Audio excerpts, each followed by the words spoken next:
बोलिए भक्तवत्सल भगवान की जय जय श्री राम। এখানে সেই স্বর্ণ স্বরূপা সমস্ত সীতারূপী গোপিকাগণ শ্রী রাধারানীর কাছে একটি প্রশ্ন করলেন, হে দেবী, একাদশী কোন একাদশীটা করা উচিত? অনেক সময় কি হয়, একাদশী দুটো হয়ে যায়, তো আগের দিনের একাদশী করা উচিত না পরের দিনের একাদশী করা উচিত? দেখুন, একটা জিনিস এখানে খুব ডিটেলে বলা হয়েছে। শ্রী রাধারানী কি বলছেন, যদি দশমী 55 ঘড়ি পর্যন্ত থাকে তাহলে সেই দিন একাদশীকে ত্যাগ করে দেওয়া উচিত। 55 ঘড়ি মানে যদি দশমী বিদ্যা থাকে, ব্রহ্ম মুহূর্তের মধ্যেও যদি একাদশীর মধ্যে দশমীর স্পর্শ থাকে, সেই দশমী বিদ্যা থাকলে তখন সেই একাদশীকে ত্যাগ করে দেওয়া উচিত। তাহলে কোনটা করা উচিত? সেই জায়গায় একমাত্র দ্বাদশীরই উপবাস করা উচিত। দ্বাদশী সংযুক্ত একাদশী দশমী বিদ্যা সংযুক্ত একাদশী হইতে শ্রেষ্ঠ। অনেক সময় কি হয়, ধরে নাও আজকে দশমী বিদ্যা আছে, পুরো দিন একাদশী আছে, কিন্তু কালকে এক ফোঁটাও একাদশী নেই। তখন কি করবে?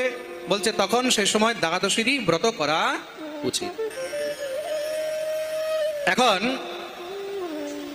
আরেকটি এখানে জিজ্ঞাসা উৎপন্ন হয়, যদি আমরা দ্বাদশীর ব্রত করছি, মানে একাদশীটাকে যদি আমরা দ্বাদশীর ব্রত করছি, তখন তুলসী কোন দিন তুলব? আমরা তো একাদশীর ব্রত করছি, কিন্তু দ্বাদশী তিথি, সেই সময় কি করব? তিথি দ্বাদশী থাকলে সেই সময় তুলসী তুলবে না। তো মন দিয়ে শুনবে, তাহলে একাদশী তিথিতেই তুলে রেখে নেবে। কিন্তু ব্রত কোনটা করবে? দশমী সংযুক্ত, দশমী বিদ্যা সংযুক্ত একাদশীকে সর্বথাই ত্যাগ করিবে, শ্রী রাধারানী বলছেন। গর্গসংহিতা মাধুর্য খণ্ডে 8ম অধ্যায়ের মধ্যে আপনারা যদি কেউ চান ভালো করে দেখে নিতে পারেন, পড়ে নিতে পারেন। রাধারানী স্বয়ং স্পষ্ট রূপে বলেছেন, দশমী সংযুক্ত দশমী বিদ্যাযুক্ত একাদশীকে সর্বথাই ত্যাগ করিতে হইবে। একমাত্র দ্বাদশী সংযুক্ত একাদশী বা সেই জায়গায় দ্বাদশী ব্রত করাটাই শ্রেষ্ঠ। কিভাবে রাধারানী বলছেন দশমী বিদ্যাযুক্ত একাদশী কেন ত্যাগ করা উচিত? বলছেন, যেই প্রকার এক ঘটি গঙ্গা জলের মধ্যে যদি এক ফোঁটা মদ পড়ে যায় তাহলে কি হয়?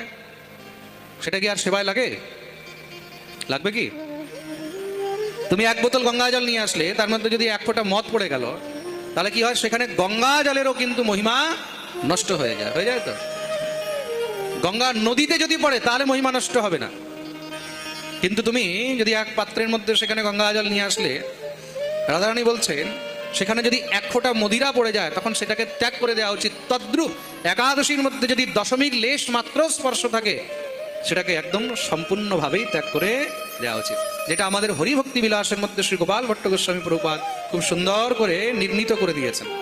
তার জন্য আমরা যখন একাদশীর ব্রত করি, সেই একাদশী হরিভক্তি বিলাস সম্মত, গর্গ সংহিতা উক্ত শ্রী রাধারানীর বাক্য সম্মত আমরা একাদশী করিয়া থাকি। প্রেম সে বলো রাধে রাধে। একদম ক্লিয়ার কাট ভাবে রাধারানী এখানে বলে দিয়েছেন। একাদশীর দিন কি কি খাবে না সেটাও রাধারানী বললেন। একাদশীর দিন কখনো কাঁসার পাত্রে খাবার খেতে নেই।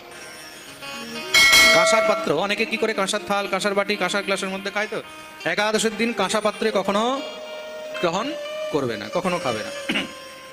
কাঁসার পাত্রে ঠাকুরকেও ভোগ দিতে নেই। কাঁসে কা পাত্র, আমিষ তো একদম দূরের কথা, মুসুরির ডাল ইত্যাদি তো দূরের কথা। কোদো, কোদো মানে যেটাকে আমাদের হিন্দিতে বলা হয় কাদ্দু, আর বাংলায় বলে কাশি ফল, না কি বলে? ডিংলে, ডিংলে, বীরভূমে বলে ডিংলে না? আরে লাউ না বাবা, ওই যে কুমড়ো, কুমড়ো, কুমড়ো, কুমড়োকে বীরভূমে ডিংলে বলে তো। ওই তো। আবার এখানে তো মানুষ আলুতে, মূলোতে, বেগুনে, কুমড়োতে টক, আহা হা। বীরভূমের মানুষ টক না খেলে তো বাবা বাঁচবেই না। প্রেম সে বলো রাধে রাধে। টকটা কম্পালসারি, তাই তো? আর টকের মধ্যে কুমড়ো না হলে তো টকের দামই নেই। কুমড়ো, একাদশীর দিন কুমড়ো কখনো গ্রহণ করবে না।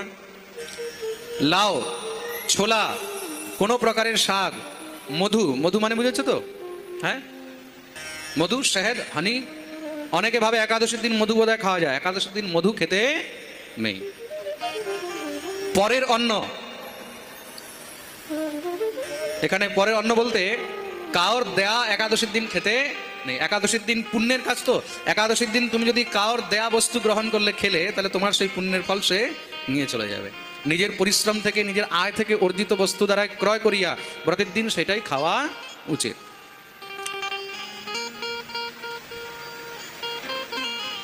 বারবার খাওয়া, মৈথুন ইত্যাদি এগুলো সব বর্জন করতে বলা হয়েছে।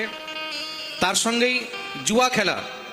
অনেকে ভাবছে একাদশীর দিন একাদশী করছে, এদিক দিয়ে তাস খেলছি, সেটারও কোনো মানে নেই। জুয়া খেলা, অত্যধিক নিদ্রা, দন্তধাবন মানে দাঁত মাজা। একাদশীর দিন কিন্তু দাঁতও মাজতে, দেখুন কত কিছু নিয়ম রয়েছে। এবার একাদশীর মধ্যে খুব ভালো করে ডিটেলে আপনাদেরকে বলে দেওয়া হচ্ছে, এটা আমি বলছি না, রাধারানী বলছেন। দন্তধাবন, দাঁত মাজতে নেই, মাথায় তেল দিতে নেই, গায়ে সাবান দিতে নেই, শ্যাম্পু দিতে নেই, মানে কোনো প্রকারের উবটন লাগাতে নেই।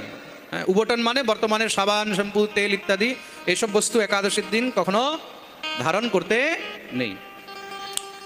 পরনিন্দা, পরচর্চা, চুরি, হিংসা, রতি, ক্রোধ, অসত্য ভাষণ ইত্যাদি একাদশীর দিন সর্বথা বর্জন করতে হয়। হ্যাঁ, এই প্রকার মহারাজ একাদশীর দিন কি গ্রহণ করবে, কি গ্রহণ করবে না, এই সবগুলো কিন্তু শ্রী রাধারানী খুব সুন্দর করে উপদেশ করে দিলেন। আর কি বলছেন, যেই জীব একাদশীর ব্রতের পালন করে 100 জন্ম পর্যন্ত কৃত পাপ তার মুক্ত হয়ে যায়।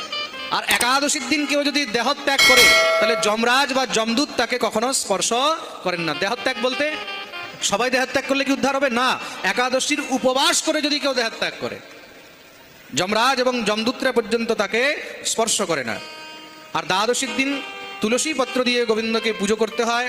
আর দ্বাদশীর দিন যে ব্রাহ্মণকে দান করে, বা দ্বাদশীর দিন যে কাউকে অন্ন দান করে, বা দ্বাদশীর দিন যদি কাউকে সে প্রসাদ পাওয়ায়, তাহলে কি হয়, একাদশী করে দ্বাদশীর দিন দান ইত্যাদি করলে তার মাতৃকুলের 10 পিঢ়ি, পিতৃকুলের 10 পিঢ়ি আর পত্নীকুলের 10 পিঢ়ির পর্যন্ত উদ্ধার হয়ে যায়। প্রেম সে বলো রাধে রাধে। বিচার করে দেখুন একাদশীর কত মহিমা। হ্যাঁ, বলি একাদশী মহারানী কি।